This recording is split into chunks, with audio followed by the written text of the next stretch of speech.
Okay, this is a video lecture for CYS 265, and in this lecture we're going to cover some miscellaneous information, do stuff or talk about stuff that should be review for you, and talk about chapter 1 of the textbook. So first thing we'll do is review. So the first thing is, what is cybersecurity? And there are several things this involves: protecting systems, networks, and data against malicious use.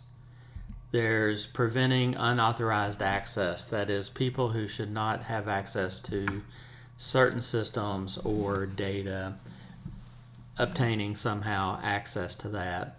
And detecting cyber threats. So if somebody is attacking your system or has compromised your systems or network, how do we detect those? The next thing is, why does this even matter? Well, there's a lot of different reasons. Some of them are financial loss. If somebody compromises your system, this may be direct loss, as if you're Toyota and you can't produce cars. Toyota factory here in Kentucky rolls off one Camry, I think, every 50 seconds. So for every minute you prevent them from creating a car, that's $30,000 to $60,000 loss. And that's just for the Camry line. They have other lines as well. It can also be indirect loss, in that you have to pay people overtime to fix your problem. You may have a ransomware payment that you have to decide whether to make or not. And you might have damage to your company reputation, and that will cause people to maybe not buy products from you in the future. There can be privacy violations. That could be somebody's medical or financial or other confidential information is compromised and obtained and possibly distributed.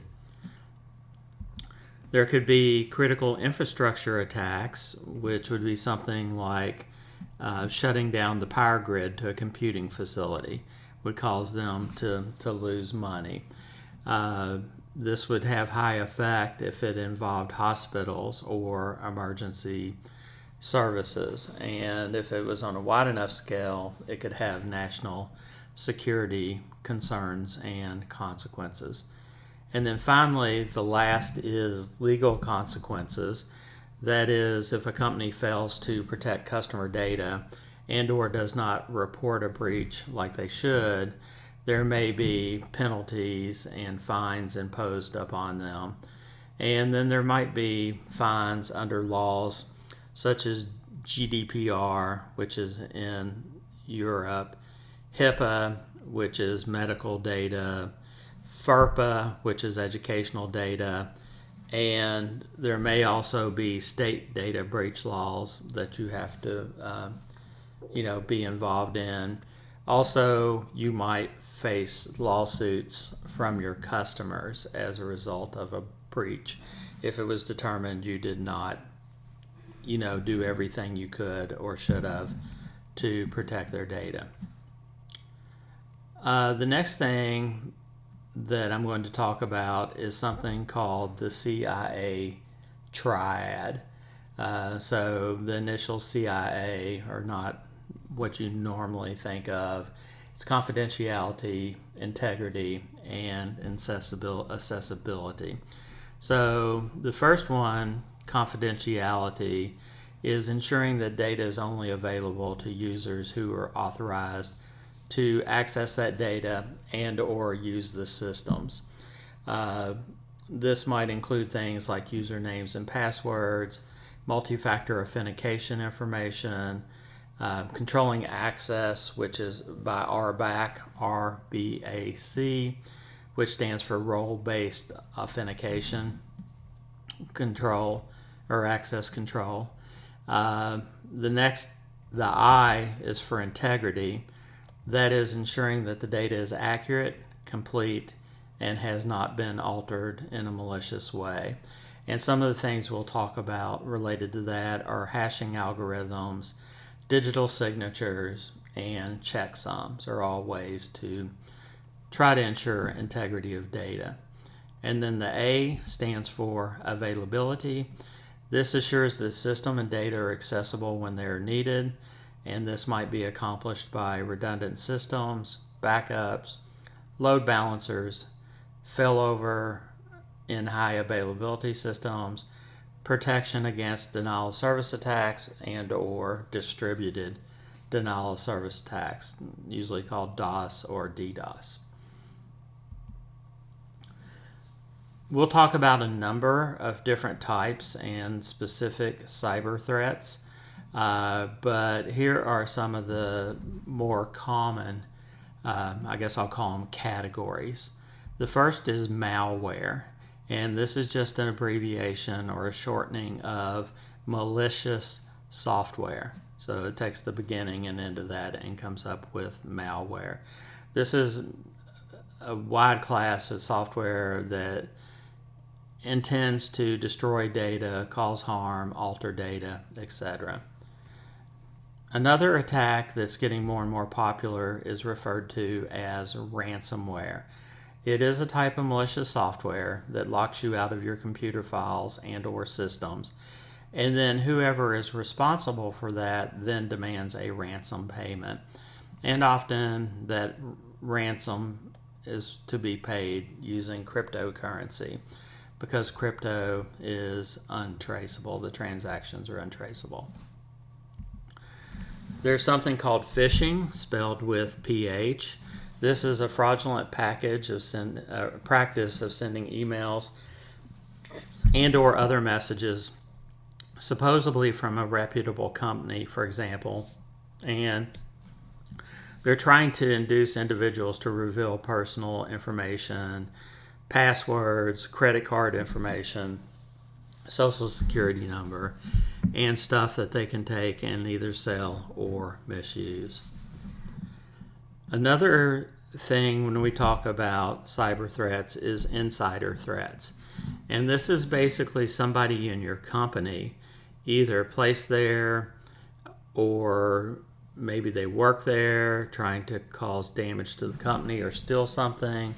They may be posing as individuals with authorized access, like pretending to be a contractor or a partner, and they intentionally or unintentionally misuse that access to harm systems, steal data, disrupt operations, and or leak or sell confidential information.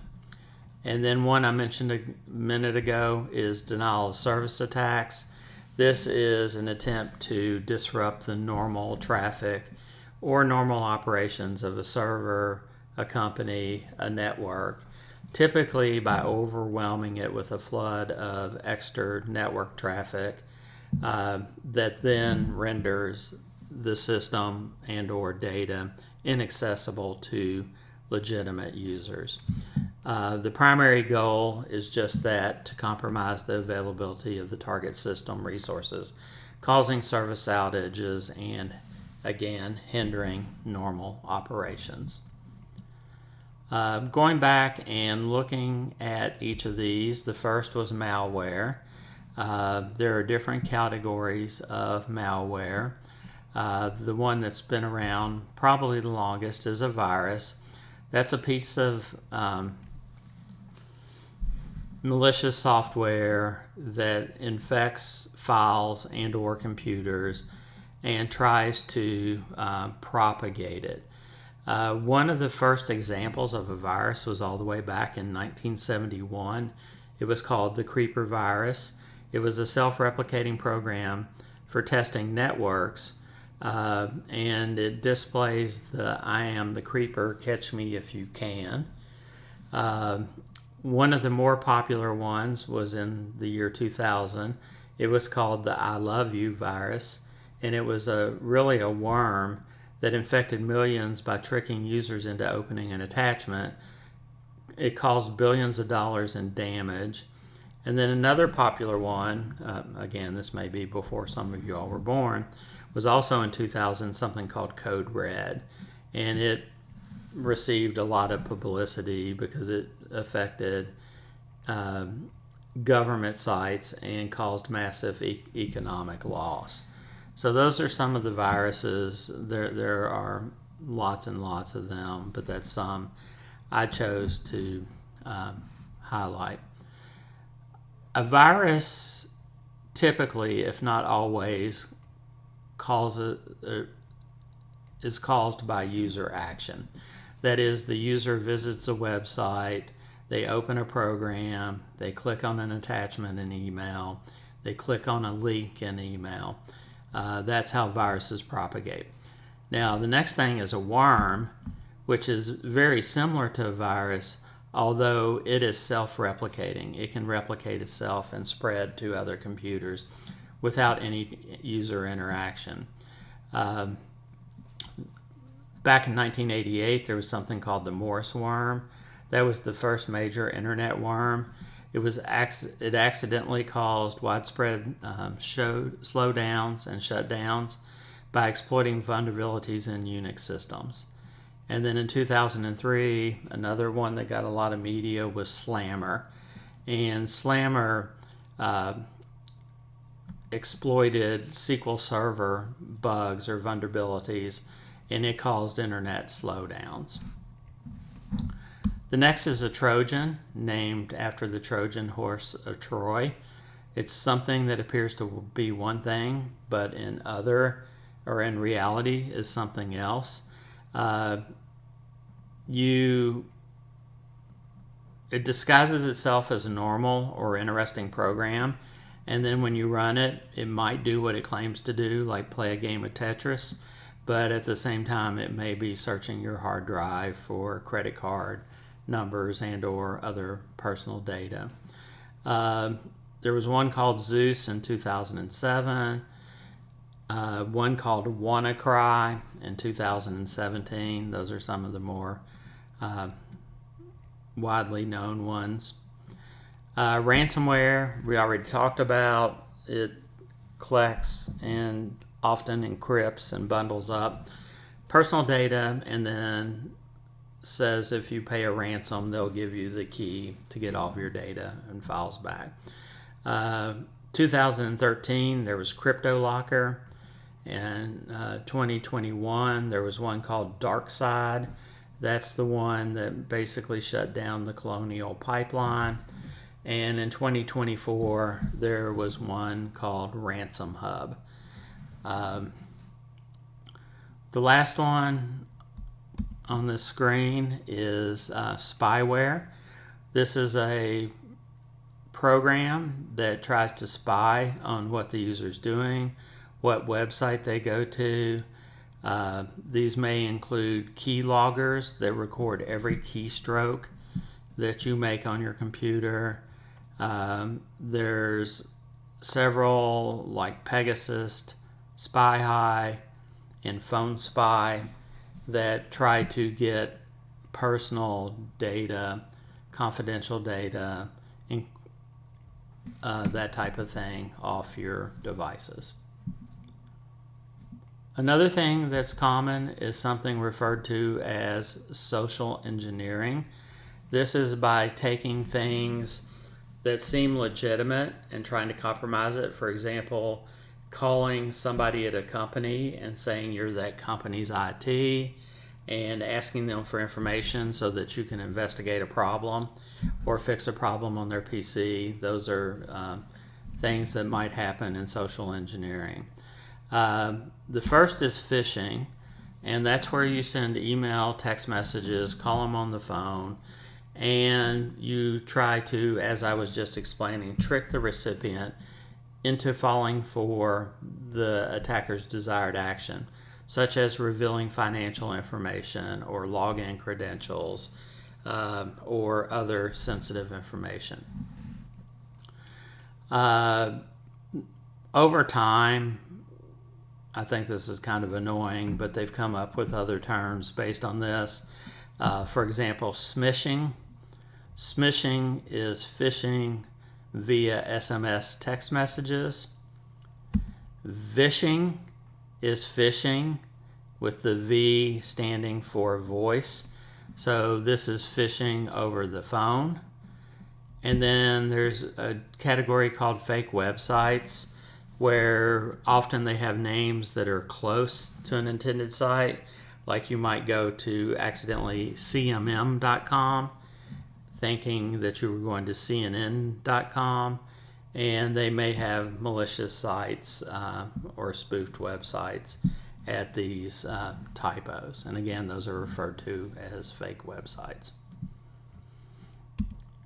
Next, your book mentions two of these, but this is really the 3 A's of security. So there's 3 concepts related to security that all start with A. The first is authentication. That's basically who you are. How do you prove yourself with passwords, 2-factor authentication, or that type of thing. The second A is authorization. Once you prove who you are, what can you do? And then the third one that the book talks about but doesn't really group it in the 3 A's of security is accounting.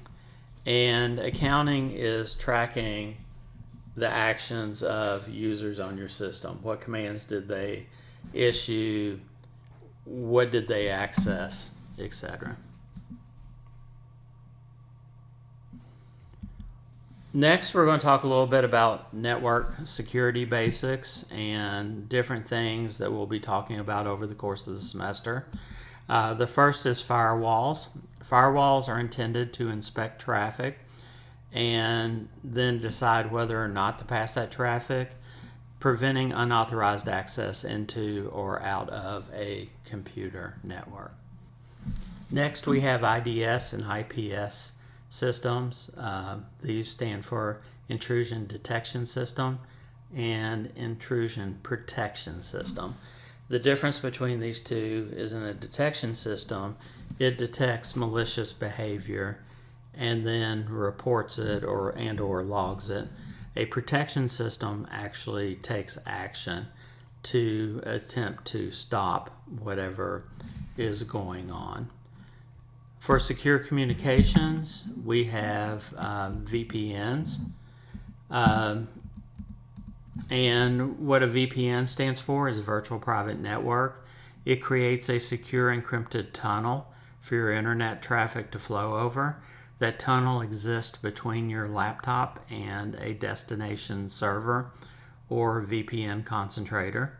And it hides your online activity, your IP address, from your service provider, hackers, and advertisers by routing your connection through, like I said, a remote server. And then another thing we'll talk about quite a bit is secure protocols. These are things like for remote login.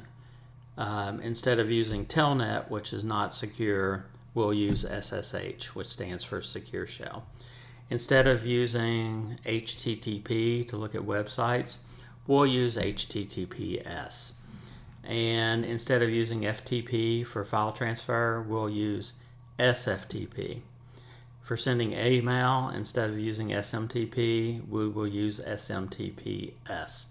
So we will add that S, which a lot of people think stands for secure, but it actually stands for SSL, Secure Socket Layer, which is a way to encrypt traffic and make it secure. Another thing we need to deal with is endpoint security. These are user devices like your computer. To protect your computer or a server, we can use an antivirus. We can make sure that we keep our operating system patched and up to date.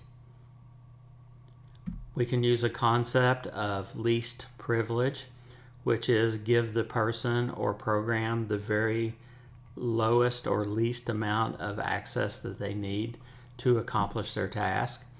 You know, don't give an accounting person access to the accounting system, the engineering system, the billing system. All they really need is the accounting system. So just give them the bare minimum they need to do their job. The other is using encryption. A lot of times they'll say or use the phrase encryption at rest, encryption in motion, or in transfer.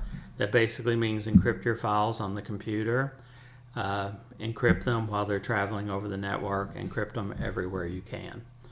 So that was kind of a review that you should have gotten in the prerequisites for this course.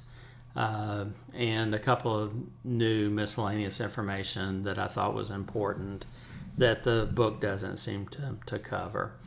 The next thing we're going to do is we're going to move out of this review into Chapter 1 of the textbook, which is Intro to Network Forensics. So we're going to talk about digital forensics, and to talk about that, we're just going to talk about forensics. That is a set of methods and or expertise used to investigate crimes, to examine evidence that might be presented in a court of law. That's what forensics is. Now, digital forensics is doing that, but is related to electronic devices such as computers, phones, and network. So we're going to examine and or collect evidence. One of the things your book talks about is appropriate handling of evidence. So first, evidence is anything that can be used to prove something. Again, the term originally comes from, court of law. Evidence preservation is the act of conserving and maintaining both the safety and integrity of the data so that you can be assured that somebody didn't tamper with or alter that data. Some of the key aspects of evidence protection is integrity and authentication. Again, that's ensuring the data hasn't been changed. As I mentioned previously, hashing algorithms are one of the ways to do that. Another thing that's very important is referred to as the chain of custody. That is meticulously documenting who handled the evidence, when, and what they were doing with it, from the collection to the preservation. So, who all has seen and or touched and or could have possibly altered the data. Forensic soundness refers to using specialized tools and techniques, for example, imaging a hard drive bit by bit so that you end up with an exact copy. Often you'll want to do that without the system powered on and booted up, because that can change some of the files on the operating system. Or if you had a virus, it might allow the virus to run when you really just want to capture the data without it being altered from the original source. More aspects are documentation, detailed logging of all actions, including identification, collection, analysis, and storage. And then you need to worry about secure storage, which is protecting collected data in a secure, isolated environment to prevent tampering and unauthorized access.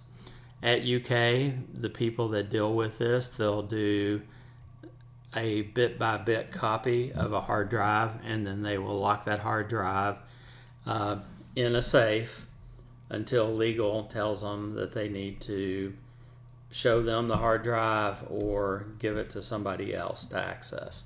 So making sure that somebody can't, sneak in after hours, for example, and steal or alter the data. Another thing Chapter 1 talks about is incident response. When you have an incident, which is a breach or a compromise or data theft, how do you respond to that? There are different things you can do. The first is preparation. That's preparing for an attack and what you would do if you did have an attack. There's the identification of an incident, which is detecting, investigating, and confirming that a security event like a breach or attack has actually occurred. That would be done by analyzing logs, alerts, and network data. And then if you do have an attack, how do you contain that attack? That is, take immediate action to limit the spread and impact of the attack. And different things that you might do in the containment phase are you might isolate systems off the network. You may block all or some of the network traffic to the affected device. You may segment your network off so that there are some machines that can still communicate with each other, but for example, it wouldn't communicate to other parts of your company or the internet. And then you have eradication, which is removing the threat's root cause, all malware that may have been left on the system, any backdoors that were installed, and if the attacker still has a presence, for example, they have accounts they can log into, you want to make sure you eliminate those. Then you have recovery, which is restoring the system's data and operations to the normal state. And then you'll have what the book refers to as lessons learned, often called an after-action review, an AAR, where you go through, analyze what happened, do the timeline, what was the root cause, were there any gaps in security, and how can you improve things so that it does not happen again. So that is incident response. Now, this book talks about network and also talks about cloud, which is part of the course competencies for the class. So I want to mention cloud security. Most vendors and cloud concepts in general have something they call the model of shared responsibility, and that is the end user shares responsibility with the cloud provider. And this table kind of demonstrates that. So, we have something about responsibility is always on the customer, which is all these gold or brown circles. And then we have another model where the responsibility varies a little based on what you're doing. And then you have situations where the cloud provider assumes all the responsibility. So there's different ways to look at this. I'm going to start down the rightmost column. On-prem, that is when you own your computers, they're in your data center, you own the network. Everything as far as responsibility of maintaining those systems falls on the customer. Now at the top, the different things are going right to left: infrastructure as a service, platform as a service, software as a service. So in those cases, when you're using those, the data and identities are always owned by and the responsibility of the customer. Now then, when we move down to some other things, for example, operating systems. If you're doing infrastructure as a service, the customer is responsible. But if you're doing platform or software as a service, the vendor, an example, I got this from Microsoft related to Azure. Microsoft is responsible for that. For the network controls, infrastructure as a service, the customer is responsible. Software as a service, Microsoft. But if we're talking about platform as a service, that is a shared responsibility. Then when we go down to the bottom and we talk about the physical host, the hardware, the network, the data centers that these are in the case of cloud computing, that all becomes the responsibility of Microsoft. So you might look over this diagram and make sure you understand the shared responsibility model and some of the examples that are on this slide. Related to cloud security, I mentioned identity. There is something referred to as IAM, which is Identity and Access Management. This is the authentication, who are you, and access, which is what can a particular user access or do if they're logged into their account. Also, logging is very important. AWS has something called CloudWatch for logging. Azure uses Azure Monitor, and GCP, which is Google Cloud Platform, uses cloud logging. Data encryption. Almost all these providers offer encryption of data, both at rest and in motion. So you should make use of that. Backups and disaster recovery in case something fails is a way to keep your cloud environment secure. Another is multi-factor authentication. Sometimes multi-factor authentication can be a pain, but it does serve a good purpose. For example, a lot of times when I log in at UK, I give my user ID and password, and depending on how long it's been since I last did the multi-factor authentication, it may pop up an alert on your phone that says, hey, somebody's trying to log into your account from this location. Is it you or not? And if you click yes, then it logs you in. If you click no, it just ignores that request. And then another is private dedicated connections. Like at UK, we have Azure Express routes. We have multiple express routes to different POPs, which are point of presence, and or different cloud providers. We have redundant paths. So if our Verizon connection goes down, we may switch over to internet too, so that it does not affect our end users. These are some miscellaneous things that I wanted to mention that I didn't see mentioned in chapter 1 and possibly the entire book. The first one is mentioned in the book, but not in great detail, and that's cybersecurity careers. You're getting a degree in cybersecurity. So the assumption is when you leave college that you would like to get a job in cybersecurity. And your book only points out one. But I went and gathered a list of some more. There's Security Operations Series Analyst. Your security operations is often the first line of defense. They're often the person that is trying to determine that a breach has occurred and possibly take the first steps in stopping that. I think the one your book talks about is forensics analyst. They're the people who analyze and investigate digital evidence and investigate breaches or incidents. There's also cloud security analyst, which monitors accesses vulnerabilities, deals with security controls. They interact with a number of IT teams to ensure data and infrastructure in the cloud is secure. Another is referred to as a pen tester, which stands for penetration testing.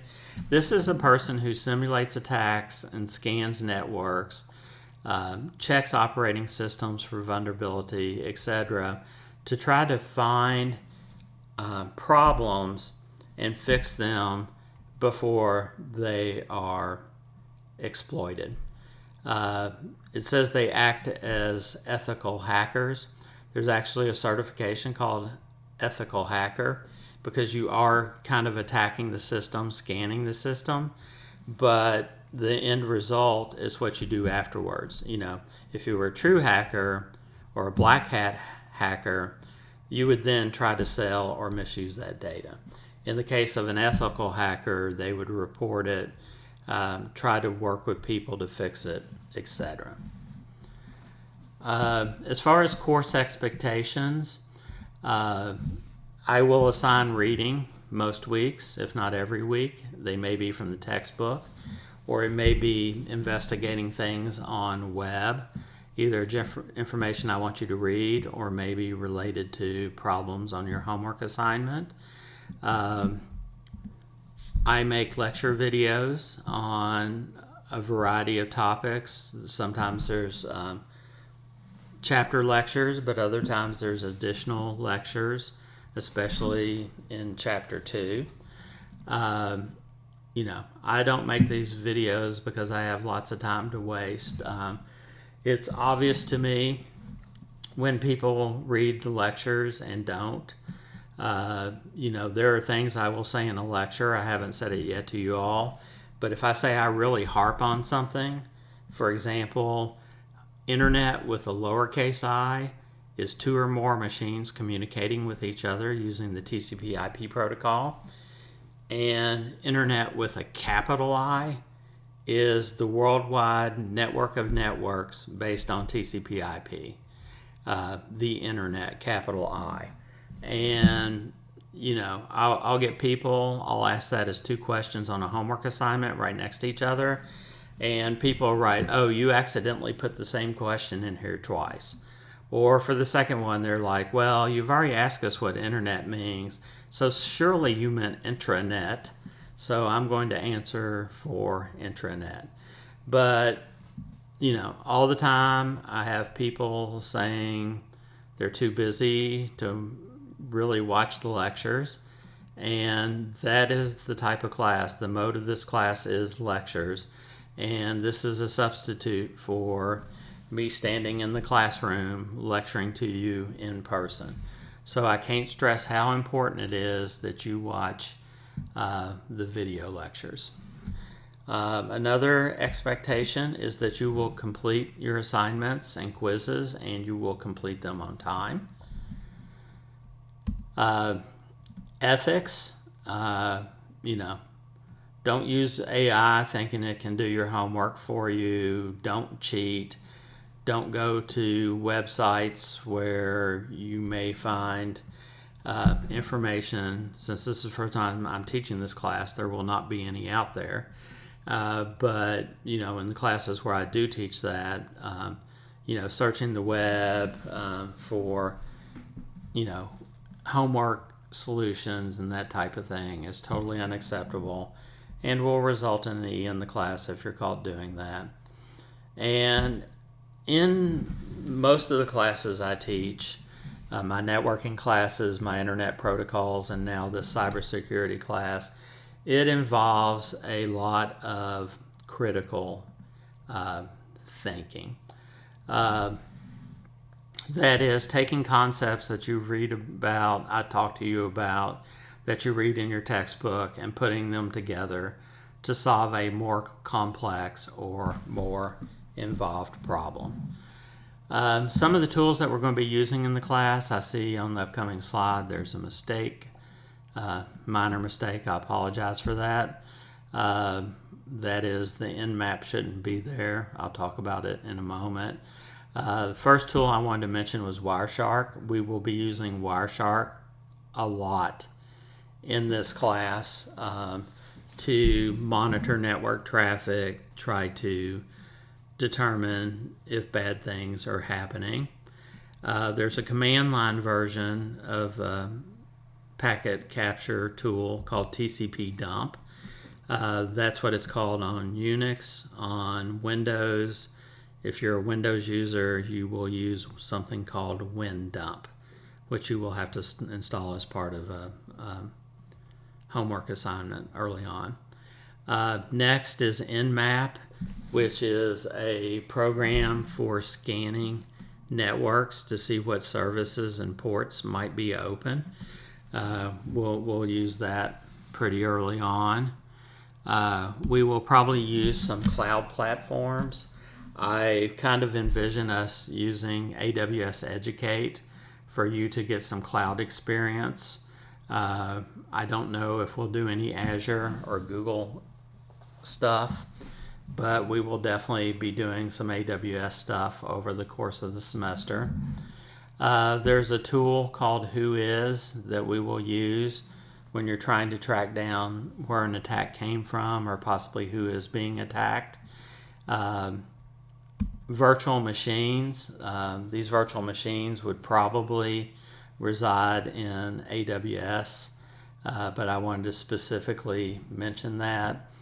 And then, I don't know if we'll use it or not, but if you've had any of the Cisco classes, you should have had to use Packet Tracer to do a lot of your assignments. There is a possibility that I will have you do some stuff in Packet Tracer.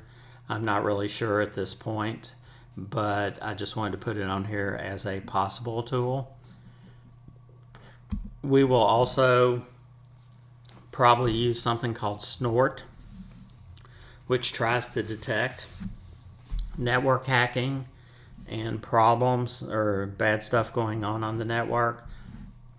And then there may be other tools that I deem appropriate as we go through the material in the book. So I just wanted to mention those so you kind of knew what kind of things you might be working with in the course. So that completes my discussion of material related to Chapter 1 of your textbook.